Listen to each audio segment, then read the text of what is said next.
পড়াশোনা করতে ভালো লাগে না? ভালো লাগে। বাড়িতে ভালো লাগে নাকি মাদ্রাসায় ভালো লাগে? কেন বাড়িতে ভালো লাগে না, মাদ্রাসায় কেন ভালো লাগে বলো তো?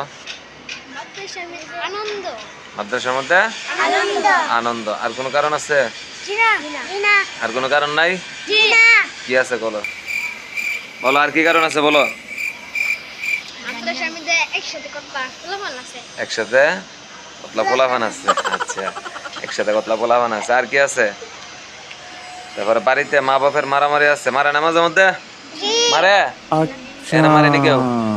আচ্ছা, তাহলে বাড়িতে মারামারি আছে, এখানে মারামারি নাই, খেলাধুলা আছে। খেলাধুলা বাড়িতে আছে। আচ্ছা, আর কি কারণ আছে বলো? বাড়িতে থাকলে ঠিকভাবে পড়াশোনা হয় না, এখানে আসলে ঠিকভাবে পড়াশোনা হয়। আচ্ছা, আর কি কারণ আছে বলো? বেশি করে খাইতে পারো? বাড়িতে বেশি করে খাস না? বাড়িতে খাও না বেশি করে? আচ্ছা, বাড়িতেও খাও, কিন্তু বাড়িতে দেখা যায় কি তোমরা ছোট হিসেবে মা বাবা আদর করে করে বইকা বইকা খাওয়ানো লাগে না, কিন্তু এখানে বকাবকি করা লাগে না, নিজের ইচ্ছায় খাওয়া যায়, তাই না? হ্যাঁ, এখানে সবাই পেটের খিদে নিজের ইচ্ছায় খাওয়া যায়, কেউ বলতে হয় না, বকতে হয় না, হুজুরে ডাক দিলে চলে আসা যায়, ঠিক না?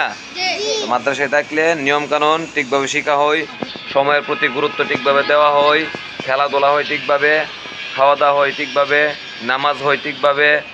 মোট কথা হচ্ছে সবগুলা রুটিন মাফিক চলে, তাই না? সবগুলা রুটিন মাফিক চলে। বাড়িতে হইলে সেই রুটিনটা আর থাকে না, ঠিক আছে? আচ্ছা, তাহলে সবাই ভালোভাবে পড়াশোনা করতে হবে, ঠিক আছে? এক একজন মনে করেন যে ব্রিটিশের দাদা, জি, আচ্ছা। আবার এক একজন মনে করেন যে আল্লাহর ওলি, ঠিক নেই? হ্যাঁ, সব দিক দিয়েই সেরা, সব দিক দিয়েই দুষ্টামির দিক দিয়েও সেরা, তারপর ভালো কাজের দিক দিয়েও সেরা, পড়াশোনার দিক দিয়েও সেরা। সেরা হতে হবে, ঠিক আছে? আচ্ছা, ঠিক আছে, সবাই সালাম দাও, বিদায় নাও। আল্লাহ হাফেজ। আল্লাহ হাফেজ।